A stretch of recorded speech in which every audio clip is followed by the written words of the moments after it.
ഈ വീഡിയോയിൽ നമ്മൾ ഡിസ്കസ് ചെയ്യാൻ പോകുന്നത് 4 സ്റ്റോക്കുകളെ കുറിച്ചിട്ടാണ്. അതായത് അടുത്ത വീക്കിലേക്ക് നമുക്ക് ബൈ ചെയ്യാൻ പറ്റുന്ന 4 സ്റ്റോക്കുകൾ. ഈ സ്റ്റോക്കിൻ്റെ പ്രത്യേകത എന്ന് പറയുന്നത് ബ്രേക്ക് ഔട്ട് ലെവലിലാണ് നിൽക്കുന്നത്, ഹൈ മൊമെൻറ്റം ലെവലിലാണ് നിൽക്കുന്നത്. എപ്പോൾ വേണമെങ്കിലും കുതിച്ച് ഉയരാൻ സാധ്യതയുള്ള ഒരു സ്റ്റേജിലാണ് ഈ സ്റ്റോക്കുകൾ നിൽക്കുന്നത്. പക്ഷെ അതേസമയം നമ്മൾ മനസ്സിലാക്കേണ്ടത് മാർക്കറ്റ് കണ്ടീഷൻസിനനുസരിച്ച് ചിലപ്പോൾ കുറച്ച് ടൈം എടുത്തേക്കാം. ഇപ്പോൾ നമ്മൾ കഴിഞ്ഞ വീക്കിൽ നമുക്ക് നല്ല റിട്ടേൺസ് കിട്ടിയിട്ടുള്ളത് കഴിഞ്ഞ വീക്കിൽ ഞാൻ റെക്കമെൻഡ് ചെയ്ത സ്റ്റോക്കുകളിൽ നിന്നല്ല, അതിന് മുൻപ് റെക്കമെൻഡ് ചെയ്ത സ്റ്റോക്കുകളാണ്. ഫോർ എക്സാമ്പിൾ സലാസാറിൽ നമുക്ക് ഓൾമോസ്റ്റ് 50% റിട്ടേൺസ് കിട്ടി. അത് കഴിഞ്ഞ വീക്കിൽ റെക്കമെൻഡ് ചെയ്തതല്ല, അതിന് മുൻപ് റെക്കമെൻഡ് ചെയ്തതാണ്. അതുപോലെ തന്നെ IREDA, പിന്നെ സിഗാച്ചി, പിന്നെ അതുപോലെ തന്നെ വേറെയും സ്റ്റോക്കുകൾ ഉണ്ടായിരുന്നു. 30% അബോവ് ഒക്കെ കിട്ടിയ ഒരുപാട് സ്റ്റോക്കുകൾ ഉണ്ടായിരുന്നു. സോ അത്തരത്തിൽ നമുക്കിപ്പം ഈ അടുത്ത വീക്കിൽ ബൈ ചെയ്യാം, പക്ഷേ ഈ വീക്കിൽ തന്നെ കിട്ടണമെന്നില്ല, ചിലപ്പം അടുത്ത വീക്കിലായിരിക്കും കിട്ടുന്നത്. പക്ഷേ നല്ല റിട്ടേൺസ് തരാൻ പോസിബിലിറ്റി വളരെയധികം കൂടുതലാണ്. അത്തരത്തിലുള്ള 4 സ്റ്റോക്കുകളാണ് ഞാൻ റെക്കമെൻഡ് ചെയ്യുന്നത്. സോ നമുക്ക് വീഡിയോയിലേക്ക് പോകാം. ഓക്കെ, സോ നമുക്ക് 4 സ്റ്റോക്കുകൾ കിട്ടിയിട്ടുണ്ട്. അതിൽ ഫസ്റ്റ് സ്റ്റോക്കിൻ്റെ പേര് എന്ന് പറയുന്നത് മദർസൺ എന്ന് പറയുന്ന സ്റ്റോക്കാണ്. ഈ സ്റ്റോക്കിൻ്റെ പ്രത്യേകത എന്ന് പറയുന്നത്, ഞാൻ ഫസ്റ്റ് ഓഫ് ഓൾ ഈ സ്റ്റോക്കുകളെല്ലാം ഫണ്ടമെൻ്റലി ചെക്ക് ചെയ്തിട്ടല്ല നിങ്ങൾക്ക് ഞാൻ പറഞ്ഞിരുന്നത്. ഇത് വളരെ ഷോർട്ട് ടൈം ട്രേഡിങ്ങിന് വേണ്ടിയിട്ട് മാത്രം യൂസ് ചെയ്യാവുന്ന വളരെ മോശം സ്റ്റോക്കുകളല്ല. ഒരിക്കലും ഫണ്ടമെൻ്റലി നോക്കിയിട്ടില്ല എന്നുള്ളതിനർത്ഥം ഇതിൽ മോശം സ്റ്റോക്കുകൾ ഉണ്ടാവാൻ ചാൻസ് ഉണ്ടെന്നുള്ളതല്ല. നമുക്ക് ട്രേഡ് ചെയ്യുന്നതിനോണ്ട് കുഴപ്പമൊന്നുമില്ല, പക്ഷേ ലോങ് ടേമിലേക്ക് ഒരിക്കലും ഹോൾഡ് ചെയ്യരുത്. അല്ലെങ്കിൽ ഇപ്പം ഞാനൊരു ടൈം ഫ്രെയിം പറയും, അതുപോലെ തന്നെ സ്റ്റോപ്പ് ലോസ് പറയും, അതുപോലെ തന്നെ ടാർഗറ്റും പറയും. ഈ 3 കണ്ടീഷൻസ് വെച്ചിട്ട് മാത്രം ട്രേഡ് ചെയ്യാൻ പറ്റുന്നതാണ്. അതല്ലാതെ സ്റ്റോപ്പ് ലോസ് ആയി കഴിഞ്ഞാലും ഹോൾഡ് ചെയ്യരുത്, അല്ലെങ്കിൽ ടാർഗറ്റ് കഴിഞ്ഞാലും ഹോൾഡ് ചെയ്യരുത്, അല്ലെങ്കിൽ ടൈം ഫ്രെയിം കഴിഞ്ഞാലും ഹോൾഡ് ചെയ്യരുത്. ഈ 3 കാര്യങ്ങൾ നോക്കിയിട്ട് മാത്രം ട്രേഡ് ചെയ്യാൻ പറ്റുന്ന രീതിയിലുള്ള സ്റ്റോക്കുകൾ മാത്രമാണ്. ഒരിക്കലും ഹോൾഡ് ചെയ്യരുത്. നമ്മൾ പറഞ്ഞിട്ടുള്ള കണ്ടീഷൻസിൻ്റെ മുകളിലോട്ട് അല്ലെങ്കിൽ അതിനേക്കാളും കൂടുതൽ ടൈം ഹോൾഡ് ചെയ്യരുത്. അങ്ങനെ ഹോൾഡ് ചെയ്യാൻ താല്പര്യം ഉണ്ടെങ്കിൽ നിങ്ങൾ സ്വന്തമായിട്ട് അനലൈസ് ചെയ്തതിന് ശേഷം മാത്രം ഹോൾഡ് ചെയ്യുക. മീൻസ് ഇത്രയൊക്കെ പറയുമ്പോൾ ഇത് വളരെ മോശം സ്റ്റോക്കാണ് എന്നും വിചാരിക്കരുത്. ഓക്കെ, സോ ഫസ്റ്റ് സ്റ്റോക്ക് നേരത്തെ പറഞ്ഞ പോലെ തന്നെ മദർസൺ എന്ന് പറയുന്ന സ്റ്റോക്കാണ്. ഈ സ്റ്റോക്കിൻ്റെ പ്രത്യേകത എന്ന് പറയുന്നത്, ഈ സ്റ്റോക്ക് ഇപ്പോൾ വളരെ മൊമെൻറ്റത്തിലാണ് നിൽക്കുന്നത്. വളരെ നല്ലൊരു മൊമെൻറ്റം, ഏറ്റവും അവസാനത്തെ ദിവസം വളരെ നല്ലൊരു മൊമെൻറ്റം നമുക്ക് കാണിച്ചു തന്നു. സ്റ്റോക്കിൻ്റെ പ്രൈസ് 115 രൂപ മാത്രമേ ഉള്ളൂ. ഈ സ്റ്റോക്ക് നമ്മളിപ്പോൾ കുറച്ചൊരു ഏപ്രിൽ മുതൽ നോക്കുന്നുണ്ടെങ്കിൽ ഒരു കണ്ടിന്യൂസ് ആയിട്ടുള്ള അപ്സൈഡ് തന്നതിന് ശേഷം ഒരുപാട് ടൈം നമുക്കൊരു റീട്രേസ്മെൻറ്റ്, അതായത് ഒരുപാട് ടൈം ഇവിടെ നമുക്ക് റീട്രേസ്മെൻറ്റ് കിട്ടി. ഇത് വളരെ ഹെൽത്തി ആയിട്ടുള്ളൊരു സംഭവമാണ്. റീട്രേസ്മെൻറ്റ് തരിക എന്ന് പറയുന്നത് വളരെ ഹെൽത്തി ആയിട്ടുള്ളൊരു കാര്യമാണ്. അപ്പം അത്രയും ടൈം റീട്രേസ്മെൻറ്റ് തന്നതിന് ശേഷം നമുക്ക് വീണ്ടും അപ് ട്രെൻഡ് തന്നു, വീണ്ടും റീട്രേസ്മെൻറ്റ് തന്നു, വീണ്ടും അപ് ട്രെൻഡ് തന്നു. ഈ ഒരു റീട്രേസ്മെൻറ്റ് നടക്കുന്നതിന് മുൻപുണ്ടായിരുന്ന ആ ഒരു എന്താ പറയുക ഒരു ഹൈ ബ്രേക്ക് ചെയ്ത് റീടെസ്റ്റ് തന്ന് വീണ്ടും വളരെ സ്ലോ ആയിട്ടുള്ള അപ്സൈഡ് തന്ന് വീണ്ടും ആ ഒരു ലെവലിലേക്ക് നമുക്ക് ഒരു റീട്രേസ്മെൻറ്റ് വീണ്ടും കിട്ടിയിട്ടുണ്ടായിരുന്നു. അപ്പോൾ ഓൾമോസ്റ്റ് ഇതിൻ്റെ ഒരു എന്താ പറയുക, ഇതിൻ്റെ ഒരു റീട്രേസ്മെൻറ്റ് ലെവൽ അല്ലെങ്കിൽ ഒരു റെസ്റ്റിംഗ് ലെവൽ ഓൾമോസ്റ്റ് തീർന്നു എന്നുള്ളതാണ് ഞാൻ വിശ്വസിക്കുന്നത്. കാരണം ഫസ്റ്റ് റീട്രേസ്മെൻറ്റ് കിട്ടി, വീണ്ടും അപ്പ് സൈഡിലേക്ക് മൂവ് ചെയ്യാൻ ശ്രമിച്ചു. പക്ഷേ വീണ്ടും കുറച്ച് ടൈമും കൂടെ കൺസോളിഡേറ്റ് ചെയ്തതിന് ശേഷമാണ് നമുക്ക് വളരെ സ്ട്രോങ് ആയിട്ടുള്ള 2 ക്യാൻഡിൽ കിട്ടിയിട്ടുള്ളത്. അപ്പോൾ ഓൾമോസ്റ്റ് എൻ്റെ ഒരു അനാലിസിൽ ഇത് ബ്രേക്ക് ഔട്ട് അല്ലെങ്കിൽ ഒരു ഹൈ മൊമെൻറ്റം തരാനുള്ള ഒരു ബിൽഡപ്പിലാണ് നിൽക്കുന്നത് എന്നുള്ളതാണ് ഞാൻ വിശ്വസിക്കുന്നത്. അതുമാത്രമല്ല ഇതിന് പെർഫോം ചെയ്യാനുള്ള സ്പേസും ഉണ്ട്. ഓൾമോസ്റ്റ് ഒരു 133 ലെവലിൽ വരെ ഇതിനുള്ള സ്പേസ് ഉണ്ട്. കാരണം അതുവരെ അധികം വളരെ ഇമ്പോർട്ടൻ്റ് ആയിട്ടുള്ള റെസിസ്റ്റൻസ് വരുന്നില്ല. ഇമ്പോർട്ടൻ്റ് ആയിട്ടുള്ള റെസിസ്റ്റൻസ് വരുന്നത് ഓൾമോസ്റ്റ് 130-133 ആ ഒരു ലെവലിലാണ് അടുത്ത ഇമ്പോർട്ടൻ്റ് ആയിട്ടുള്ള റെസിസ്റ്റൻസ് വരുന്നത്. അപ്പം ഓൾമോസ്റ്റ് ആ റെസിസ്റ്റൻസിലേക്ക് ഇനി എത്ര സ്പേസ് ഉണ്ടെന്ന് ചോദിച്ചു കഴിഞ്ഞാൽ ഓൾമോസ്റ്റ് ഒരു 17-18% സ്പേസ് കാണുന്നുണ്ട്. അപ്പം അത്രയും നമുക്ക് എക്സ്പെക്റ്റ് ചെയ്യാം. ഓൾമോസ്റ്റ് ഒരു 15% മുകളിൽ നമുക്ക് എക്സ്പെക്റ്റ് ചെയ്യാൻ പറ്റും. ഓൾമോസ്റ്റ് 20% അടുത്ത് പ്രോഫിറ്റ് ബുക്കിംഗ് വരാനുള്ള പോസിബിലിറ്റി ഉണ്ട്. അപ്പം ആ ഒരു റേഞ്ചിലാണ് 15-20 ഉള്ളിലാണ് നിങ്ങൾ പ്രോഫിറ്റ് ബുക്ക് ചെയ്യേണ്ടത്. സോ അതാണ് ടാർഗറ്റ് വരുന്നത്. ഇനി സ്റ്റോപ്പ് ലോസ് എത്ര വരണം എന്ന് വെച്ച് കഴിഞ്ഞാൽ മിനിമം നമ്മളൊരു 10% സ്റ്റോപ്പ് ലോസ് വെക്കണം. അപ്പം നമുക്ക് റീസെൻ്റ്ലി വന്ന ആ ഒരു ക്യാൻഡിൽ ഉണ്ടല്ലോ, അതായത് റീസെൻ്റ്ലി ക്രിയേറ്റ് ചെയ്ത ഈ ഒരു ക്യാൻഡിൽ, ഈ 2 ക്യാൻഡിൽ, ആ 2 ക്യാൻഡിലിൻ്റെ താഴെ നമുക്ക് സ്റ്റോപ്പ് ലോസ് വെക്കാം. അപ്പോൾ ഓൾമോസ്റ്റ് ഒരു 10% നമുക്കിതിൽ സ്റ്റോപ്പ് ലോസ് വെക്കാം. ആ സ്റ്റോപ്പ് ലോസ് അത്യാവശ്യം സ്ട്രോങ് ആയിട്ടുള്ള സ്റ്റോപ്പ് ലോസ് ആയിരിക്കും. കാരണം നമ്മൾ ഈ 2 ക്യാൻഡിൽ വെച്ച് കണ്ടിട്ട് തന്നെയാണ് ഈ സ്റ്റോക്കിൽ വരുന്നത്. അപ്പോൾ അതുകൊണ്ട് തന്നെ ആ 2 ക്യാൻഡിലിൻ്റെ താഴെ തന്നെ, ആ 2 ക്യാൻഡിലും ബ്രേക്ക് ചെയ്തുകൊണ്ട് താഴോട്ട് പോവുകയാണെന്നുണ്ടെങ്കിൽ നമ്മൾ ഉദ്ദേശിച്ച ആ ഒരു മൂവ്മെൻറ്റ് ഇതിന് വരുന്നില്ല എന്നുള്ളതാണ് ഇതിൻ്റെ അർത്ഥം. അപ്പോൾ നമ്മൾ സ്വാഭാവികമായിട്ടും ഈ സ്റ്റോക്കിൽ നിന്ന് എക്സിറ്റ് ചെയ്ത് പോവുക.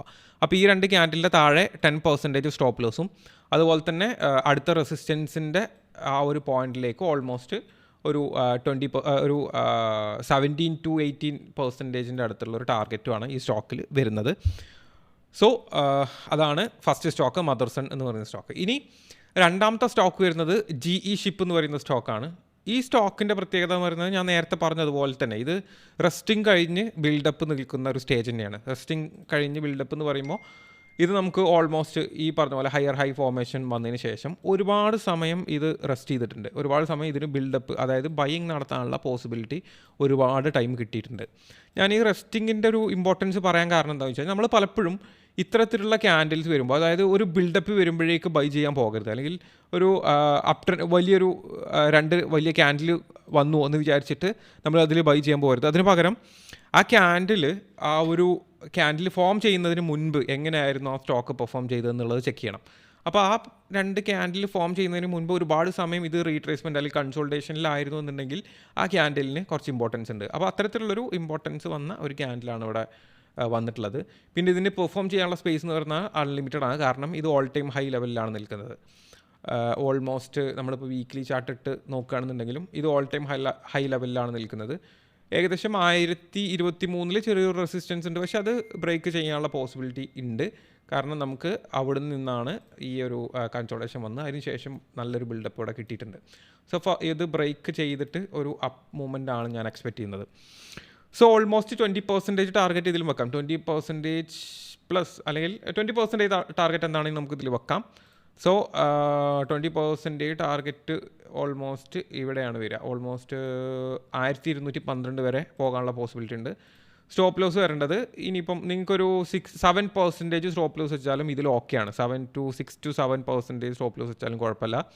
പക്ഷേ എങ്കിലും ഒരു സേഫ് എന്നുള്ള രീതിയിൽ അല്ലെങ്കിൽ ഒരു 9 to 10% വെക്കുന്നതാണ് കുറച്ചുകൂടെ ബെറ്റർ. കാരണം ഇനി ചിലപ്പോൾ ഇൻ കേസ് കുറച്ച് നേരം കൂടെ റെസ്റ്റ് വന്നാലും ഇതിൽ എക്സിറ്റ് ചെയ്യേണ്ട കാര്യമില്ല. കാരണം നമ്മുടെ ഫോക്കസ് എന്ന് പറയുന്നത് ഈ ഒരു ബൈയിങ് കണ്ടിട്ടാണ് നമ്മൾ ഈ സ്റ്റോക്കിലേക്ക് വന്നിട്ടുള്ളത്. ഈ ഒരു ബൈയിങ് കണ്ടിട്ട് മാത്രമല്ല, ഇതാണ് ഒരു ബിൽഡപ്പിൻ്റെ സ്റ്റേജ് മാത്രമാണിത്. പക്ഷേ ഈ സ്റ്റോക്കിൽ നമ്മൾ ആക്ച്വലി ഈ സ്റ്റോക്കിൻ്റെ റീട്രേസ്മെൻറ്റ് ഈ ഒരു ബിൽഡപ്പിനെ, ഈ ഒരു അപ്പ് ട്രെൻഡിനെ ബേസ് ചെയ്തിട്ടാണ് ഇതിൽ റീട്രേസ്മെൻറ്റ് വരേണ്ടത്. അപ്പോൾ ഓൾമോസ്റ്റ് ഈ പറഞ്ഞല്ലോ ഒരു 850-55 വരെ വന്നു കഴിഞ്ഞാലും ആക്ച്വലി സ്റ്റോക്ക് ബാരിഷ് ആയിട്ടില്ല. അതിൻ്റെ താഴോട്ട് വരുമ്പോഴേ ബാരിഷ് ആയിട്ടുള്ളൂ. പക്ഷേ നമുക്ക് അത്രയും സ്റ്റോപ്പ് ലോസ് വെക്കാനുള്ളൊരു പൊസിഷൻ ഇപ്പോൾ ഇല്ലാത്തതുകൊണ്ട് ഓൾമോസ്റ്റ് 15% അടുത്ത് സ്റ്റോപ്പ് ലോസ് ഇതിൽ വെച്ചുകൊണ്ട് കുഴപ്പമില്ല. പക്ഷേ അത്രയും വലിയൊരു സ്റ്റോപ്പ് ലോസ് വെക്കാനുള്ള കഴിവ് മീൻസ് അത്രയും ഒരു ടാർഗറ്റ് നമ്മൾ തൽക്കാലം ഇടാത്തതുകൊണ്ട് ഇപ്പോഴത്തെ ഒരു മാർക്കറ്റ് സിറ്റുവേഷൻ ഇങ്ങനെ ആയതുകൊണ്ടാണ്. ഇനി വേറൊരു സിറ്റുവേഷനിലായിരുന്നു എന്നുണ്ടെങ്കിൽ നമ്മൾ ചിലപ്പോൾ 30% ടാർഗറ്റ് വെച്ചിട്ട് 15% സ്റ്റോപ്പ് ലോസ് വെക്കുമായിരുന്നു. നിങ്ങൾക്ക് വേണമെങ്കിൽ അങ്ങനെ വെക്കുന്നതിന് കുഴപ്പമില്ല കേട്ടോ. പക്ഷേ ഞാൻ തൽക്കാലം പറയുന്നത് നിങ്ങൾ അത്രയും റിസ്ക് എടുക്കേണ്ട. ഒരു 10% സ്റ്റോപ്പ് ലോസ് വെച്ചിട്ട് 20% ടാർഗറ്റ് വെക്കാം. ഇത് റിസ്കി ആയതുകൊണ്ട് മാത്രമാണ് ഞാൻ ഇത്തരത്തിൽ പറയുന്നത്. സോ രണ്ടാമത്തെ സ്റ്റോക്ക് GE ഷിപ്പ് എന്ന് പറയുന്ന സ്റ്റോക്കാണ്. പലർക്കും ഈ സ്റ്റോക്ക് കാണാറില്ല എന്ന് പറയാറുണ്ട്. സോ അവർക്ക് വേണ്ടിയിട്ട് ഞാനിത് കുറച്ച് GE ഷിപ്പാണ്. GE ഷിപ്പ് ആണ് സ്റ്റോക്കിൻ്റെ പേര്. ജസ്റ്റ് വലുതാക്കിയിട്ട് കൊടുക്കുന്നുണ്ട് ഈ സ്റ്റോക്ക്. ഓക്കെ, ഇതാണ് GE ഷിപ്പ് എന്ന് പറയുന്ന സ്റ്റോക്കാണ്. മുൻപ് ഞാൻ കാണിച്ചു തന്ന സ്റ്റോക്ക് മദർസൺ എന്ന് പറയുന്ന സ്റ്റോക്കാണ്. സോ ഇതാണ് മദർസൺ. ഓക്കെ, സോ ഇനി മൂന്നാമത്തെ സ്റ്റോക്ക്. അപ്പോൾ രണ്ട് സ്റ്റോക്ക് ഉണ്ട്. മൂന്നാമത്തെ സ്റ്റോക്ക് FACT ഫാക്ട്. ഈ സ്റ്റോക്ക് ഞാൻ മുൻപ് റെക്കമെൻഡ് ചെയ്തിട്ടുണ്ട്. മുൻപ് നമ്മൾ പ്രോഫിറ്റ് ബുക്ക് ചെയ്ത സ്റ്റോക്കാണ്. ഇപ്പം ഞാൻ റെക്കമെൻഡ് ചെയ്യാൻ കാരണം നമ്മൾ ഓൾമോസ്റ്റ് പ്രോഫിറ്റ് ബുക്ക് ചെയ്തിട്ടുണ്ടായിരുന്നത് ഈ ഒരു ലെവലിലായിരുന്നു നമ്മൾ ബുക്ക് ചെയ്തത്. ഈ ഒരു അപ്പ് ട്രെൻഡിലാണ് നമ്മൾ പ്രോഫിറ്റ് ബുക്ക് ചെയ്തിട്ടുണ്ടായിരുന്നത്. അതിനുശേഷം പിന്നീട് ഞാൻ എക്സ്പെക്റ്റ് ചെയ്തത് ഒരു റീട്രേസ്മെൻ്റ് ആയിരുന്നു. ഇത്തരത്തിലുള്ള റീട്രേസ്മെൻറ്റ് കഴിഞ്ഞ് പിന്നെ അടുത്ത മൂവ്മെൻറ്റ് എന്നുള്ളതാണ്. പക്ഷേ ഇവിടെ ആക്ച്വലി സംഭവിച്ചത് പിന്നീടുള്ള റീട്രേസ്മെൻറ്റ് പോലും ഒരു ബുള്ളിഷ് മൊമെൻറ്റത്തിൽ ഉണ്ടായിരുന്ന റീട്രേസ്മെൻറ്റാണ്. ഇവിടെ നോക്കിക്കഴിഞ്ഞാൽ വളരെ ഹ്യൂജ് ആയിട്ടുള്ള അപ്സൈഡ് ഒന്നല്ല ഇവിടെ കാണിക്കുന്നത്. ഒരു റീട്രേസ്മെൻറ്റ് തന്നെയാണ്, പക്ഷേ ബുള്ളിഷ് ആയിട്ടുള്ള റീട്രേസ്മെൻറ്റ്. അപ്പോൾ സ്വാഭാവികമായിട്ടും ഞാനൊരു അപ്പ് ട്രെൻഡ് എക്സ്പെക്റ്റ് ചെയ്തിട്ടുണ്ടായിരുന്നു. ഇത്തരത്തിലൊരു റീട്രേസ്മെൻറ്റ് തന്നുകൊണ്ട് തന്നെ ഒരു കണ്ടിന്യൂസ് ആയിട്ടുള്ള അപ്പ് ട്രെൻഡ് അല്ലെങ്കിൽ ഒരു സ്ട്രൈറ്റ് ലൈൻ അപ്പ് ട്രെൻഡ് ഞാൻ എക്സ്പെക്റ്റ് ചെയ്തിട്ടുണ്ടായിരുന്നു. അപ്പോൾ അത്തരത്തിലുള്ളൊരു മൂവ്മെൻറ്റ് ഇവിടെ ആക്ച്വലി സംഭവിച്ചു. ഇതിന് മുൻപ് ഇവിടെയാണ് ഒരു വോളിയം പിന്നീട് നമുക്ക് കണ്ടത്. പക്ഷേ അവിടെ നമുക്ക് ഒരു റിജക്ഷൻ ക്യാൻഡിലാണ് കിട്ടിയത്. അപ്പോൾ അതുകൊണ്ട് ഞാൻ അവിടെ അത് ക്യാൻസൽ ചെയ്തു. പക്ഷെ അതിനുശേഷം ഈ പിന്നീട് നമുക്കിപ്പം വളരെ കുഴപ്പമില്ലാത്ത നല്ലൊരു വോളിയം ഇവിടെ ക്രിയേറ്റ് ചെയ്യപ്പെട്ടു. നമുക്ക് പോരാത്തിന് നല്ലൊരു ക്യാൻഡിലും കിട്ടി. അപ്പോൾ ഞാൻ ഓൾമോസ്റ്റ് ഈ സ്റ്റോക്ക് ഇനി അടുത്ത അപ്പ് ട്രെൻഡിലേക്ക് പോകാനുള്ള പോസിബിലിറ്റി ഉണ്ട് എന്നുള്ളതാണ് ഞാൻ എക്സ്പെക്റ്റ് ചെയ്യുന്നത്. സോ ഇതിൽ നമുക്ക് ടാർഗറ്റ് വരേണ്ടത് ഇപ്പം മുൻപ് നമുക്ക് കിട്ടിയ അപ്പ് ട്രെൻഡ് എന്ന് പറഞ്ഞാൽ ഓൾമോസ്റ്റ് 40% അപ്പ് ട്രെൻഡ് നമുക്ക് കിട്ടിയിട്ടുണ്ടായിരുന്നു. അപ്പം 40 എന്നുള്ള രീതിയിൽ ഞാൻ എക്സ്പെക്റ്റ് ചെയ്യുന്നില്ല. അതിന് പകരം ഒരു 20 to 25% ആണ് ഇതിൽ ഇനി അടുത്ത മൊമെൻറ്റം ഞാൻ എക്സ്പെക്ട് ചെയ്യുന്നത് 20-25%. ഇനി ഇതിൽ സ്റ്റോപ്പ് ലോസ് വരേണ്ടത് ഓൾമോസ്റ്റ് ഇത് ഒരു റീസണബിൾ സ്റ്റോപ്പ് ലോസ് ആണ്. 7-8% എന്ന് പറയുന്നത് റീസണബിൾ, വലിയ കുഴപ്പമില്ലാത്ത സ്റ്റോപ്പ് ലോസ് ആണ്. പക്ഷേ ഞാൻ ഈ ഒരു ക്യാൻഡലിൻ്റെ ഇവിടെയാണ് പറയുന്നത്, അതായത് ഓൾമോസ്റ്റ് ഒരു 15%ഓളം സ്റ്റോപ്പ് ലോസ് വെക്കുന്നതുകൊണ്ട് കുഴപ്പമില്ല. അതായത് ഈ സ്റ്റോക്ക് ഇനിയിപ്പം ഓൾമോസ്റ്റ് ഒരു ഇത്ര കറക്റ്റ് ചെയ്താലും പിന്നീടും റിവേഴ്സ് ചെയ്യാനുള്ള ചാൻസ് ഉണ്ട്. വളരെ കൃത്യമായിട്ട് പറയുകയാണെന്നുണ്ടെങ്കിൽ ഒരു 665 വരെ ഈ സ്റ്റോക്ക് വരുന്നതുകൊണ്ട് വലിയ കുഴപ്പമൊന്നുമില്ല, അത് വീണ്ടും റിവേഴ്സ് ചെയ്യും. പക്ഷേ 665 താഴോട്ട് വന്നു കഴിഞ്ഞാൽ പിന്നെ കുറച്ച് കാലത്തേക്ക് മൂവ് ചെയ്യാൻ ചാൻസ് ഇല്ല. പക്ഷേ 665 വരെ ഇത് ചിലപ്പം വന്നേക്കാം. അപ്പോൾ നിങ്ങൾക്ക് വേണമെങ്കിൽ ഈ 665 എന്നുള്ള ലെവലിൽ സ്റ്റോപ്പ് ലോസ് വെച്ചിട്ട് ട്രേഡ് ചെയ്യുന്നതുകൊണ്ട് കുഴപ്പമില്ല. അതായത് 665 ലെവൽ എന്ന് പറയുമ്പോൾ ഓൾമോസ്റ്റ് 25% സ്റ്റോപ്പ് ലോസ് ഉണ്ട്. പക്ഷേ അത് വളരെ ഹൈ സ്റ്റോപ്പ് ലോസ് ആണ്, ഞാൻ റെക്കമെൻഡ് ചെയ്യുന്നില്ല. പക്ഷേ നിങ്ങൾക്ക് വേണമെങ്കിൽ അങ്ങനെ ചെയ്യാം. എന്നിട്ടൊരു 40-50% ടാർഗറ്റ് ഇടുന്നതുകൊണ്ടും കുഴപ്പമില്ല FACT-യിൽ. പക്ഷേ ഞാനിപ്പോൾ തൽക്കാലം റെക്കമെൻഡ് ചെയ്യുന്നത് 25% ടാർഗറ്റും ഓൾമോസ്റ്റ് ഒരു 15% അടുത്ത് സ്റ്റോപ്പ് ലോസ്, 13-15% അടുത്ത് സ്റ്റോപ്പ് ലോസാണ് FACT-യിൽ ഞാൻ റെക്കമെൻഡ് ചെയ്യുന്നത്. സോ അതാണ് മൂന്നാമത്തെ സ്റ്റോക്ക് FACT തന്നെയാണ്. ഞാൻ ജസ്റ്റ് ഒന്ന് ഇവിടെ ഇതാ FACT ആണ് സ്റ്റോക്ക്, നിങ്ങൾക്ക് സെർച്ച് ചെയ്യാൻ വേണ്ടിയിട്ട് അയച്ചതാണ്. ഇനി ഏറ്റവും അവസാനത്തെ സ്റ്റോക്ക്, നാലാമത്തെ സ്റ്റോക്കിൻ്റെ പേര് ഇതാണ്. ഷെമാറു എന്ന് പറയുന്ന സ്റ്റോക്കാണ്. ഷെമാറു എന്ന് പറയുന്ന സ്റ്റോക്കാണ്. ഇതാണ് സ്റ്റോക്കിൻ്റെ സ്പെല്ലിങ്.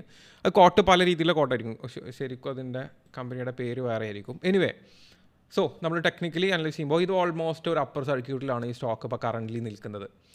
ഈ സ്റ്റോക്കിൻ്റെ പ്രത്യേകത വേറൊന്നുമല്ല, ഞാൻ ഈ പറഞ്ഞ പോലെ തന്നെ ഫണ്ടമെൻ്റലി അത്ര ലിക്വിഡിറ്റി ഒന്നും വലിയ ലിക്വിഡിറ്റി ഒന്നുമില്ല. പക്ഷേ അപ്പർ സർക്യൂട്ടുകൾ വരാനുള്ളൊരു പോസിബിലിറ്റി സ്റ്റോക്കിൽ കാണുന്നുണ്ട്.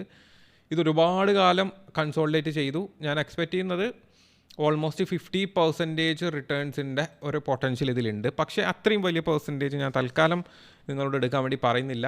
ഞാനൊരു 30% ആണ് ഞാൻ നിങ്ങൾക്ക് റെക്കമെൻഡ് ചെയ്യുന്നത്. ഓൾമോസ്റ്റ് 30% എടുത്തിട്ട് ബുക്ക് ചെയ്ത് പോകാനുള്ളൊരു ഇതാണ് ഞാൻ പറയുന്നത്. ഇതിൻ്റെ പ്രത്യേകത എന്ന് പറയുന്നത് ഇത് ഓൾമോസ്റ്റ് 500 ലെവലാണ്. ഇതിപ്പം IPO കഴിഞ്ഞതിന് ശേഷം, ഇതിൻ്റെ ആദ്യം മുതൽ പറയുന്നുണ്ടെങ്കിൽ IPO കഴിഞ്ഞതിന് ശേഷം വളരെ നല്ല അപ് ട്രെൻഡ് തന്നു. വളരെ നല്ല അപ് ട്രെൻഡ് തന്നതിന് ശേഷം വീണ്ടും വളരെ ഹ്യൂജ് സെൽ ഓഫ് വന്ന് IPOയുടെ താഴോട്ട് പോയി ലിക്വിഡിറ്റി വരെ നഷ്ടപ്പെട്ട് നിൽക്കുന്ന ഒരു സിറ്റുവേഷൻ ആയിരുന്നു. അതിനുശേഷം ഈ കമ്പനിയുടെ കുറച്ച് കമ്പനിയിലുണ്ടായിരുന്ന ഫിനാൻഷ്യൽസിൻ്റെ പെർഫോമൻസ് കാരണം ഒരുപാട് കാലം ഇത് നല്ല ലിക്വിഡിറ്റിയിൽ കൺസോൾഡേറ്റ് ചെയ്തു. വിച്ച് ഈസ് ഇതിലൊരു ബൈയിങ് നടന്ന പോലെ ആണ്, മീൻസ് ഒരു അക്യുമുലേഷൻ നടന്നൊരു ഫീലാണ് ഈ സ്റ്റോക്കിൽ കണ്ടത്. അപ്പോൾ അതിനുശേഷം അക്യുമുലേഷൻ ഓൾമോസ്റ്റ് കംപ്ലീറ്റ് ആയി. ഒരുപാട് ടൈം സ്പെൻഡ് ചെയ്തൊരു അക്യുമുലേഷൻ ആയിരുന്നു. അത് കംപ്ലീറ്റ് ആയി ഒരു പ്യുവർ ആയിട്ടുള്ള ഒരു ബ്രേക്ക് ഔട്ട് ഇവിടെ കിട്ടി. ഇതാണ് ഇതിൻ്റെ റീസൺ എന്ന് പറയുന്നത്. ഇതിന് പെർഫോം ചെയ്യാൻ ഞാൻ പറഞ്ഞല്ലോ 50% വരെ പെർഫോം ചെയ്യാനുള്ള പോസിബിലിറ്റി ഉണ്ട്. പക്ഷേ നമ്മൾ 40% ആണ് ഈ സ്റ്റോക്കിൽ ടാർഗറ്റ് കാണുന്നത്. അതുപോലെ തന്നെ stop loss almost 20% stop loss ഉണ്ട്. ആക്ച്വലി വളരെ എന്താ പറയുക, സ്ട്രോങ് ആയിട്ടുള്ള സ്റ്റോപ്പ് ലോസ് എന്ന് പറയുന്നത് 20% ആണ്. പക്ഷേ നിങ്ങൾക്ക് വേണമെങ്കിൽ ഏറ്റവും ഞാൻ പറഞ്ഞല്ലോ ഒരു നല്ല മാർക്കറ്റ് കണ്ടീഷൻ ആണെന്നുണ്ടെങ്കിൽ 25% സ്റ്റോപ്പ് ലോസും 50% ടാർഗറ്റും ഈ സ്റ്റോക്കിൽ നമുക്ക് നോക്കാൻ പറ്റുന്നതാണ്. ഓക്കെ, 50% ടാർഗറ്റും 25% സ്റ്റോപ്പ് ലോസും വെക്കാൻ പറ്റുന്നതാണ്. പക്ഷേ ഇപ്പോഴത്തെ ഒരു കണ്ടീഷൻ കുറച്ച് നല്ല കണ്ടീഷൻ അല്ലാത്തതുകൊണ്ട്, കുറച്ച് വോളറ്റിലിറ്റി ഉള്ള കണ്ടീഷൻ ആയതുകൊണ്ട് ഞാൻ 30% സ്റ്റോപ്പ് ലോസ് ടാർഗറ്റും അതുപോലെ തന്നെ ഒരു 15% ആണ് ഇതിൽ സ്റ്റോപ്പ് ലോസ് ഞാൻ തൽക്കാലം പറയുന്നത്. അതായത് റീസെൻ്റ്ലി ക്രിയേറ്റ് ചെയ്ത 15% ഒരു ദിവസം കൊണ്ട് റിട്ടേൺ തന്ന സ്റ്റോക്കാണിത്. അപ്പോൾ ആ ഒരു ഡേയിൽ ക്രിയേറ്റ് ചെയ്യപ്പെട്ട ആ ഒരു ക്യാൻഡിലിൻ്റെ താഴെ, അതായത് ഈ ഏറ്റവും അവസാനം ക്രിയേറ്റ് ചെയ്യപ്പെട്ട ക്യാൻഡിലിൻ്റെ താഴെ സ്റ്റോപ്പ് ലോസ് വെച്ചുകൊണ്ട് ട്രേഡ് ചെയ്യാൻ പറ്റും. സോ ഇതാണ് 4 സ്റ്റോക്കുകൾ. നിങ്ങൾക്ക് നിങ്ങളുടെ ഇഷ്ടത്തിന് ഞാൻ പല രീതിയിൽ ഇതിൽ ട്രേഡ് എടുക്കാനുള്ള എന്താ പറയുക ഓപ്പർച്യൂണിറ്റീസ് പറഞ്ഞു. അതുപോലെ തന്നെ നിങ്ങൾക്ക് ഇതിൻ്റെ അനാലിസും കാര്യങ്ങളൊക്കെ പറഞ്ഞിട്ടുണ്ട്. അപ്പോൾ നിങ്ങളുടെ ഒരു അനാലിസും കൂടെ ഇതിൻ്റെ കൂടെ ആഡ് ചെയ്തിട്ട് നിങ്ങൾക്ക് ഏതാണ് ഇഷ്ടപ്പെട്ടത് അതിനനുസരിച്ചിട്ടുള്ള ട്രേഡ്സ് മാത്രം എടുക്കുക.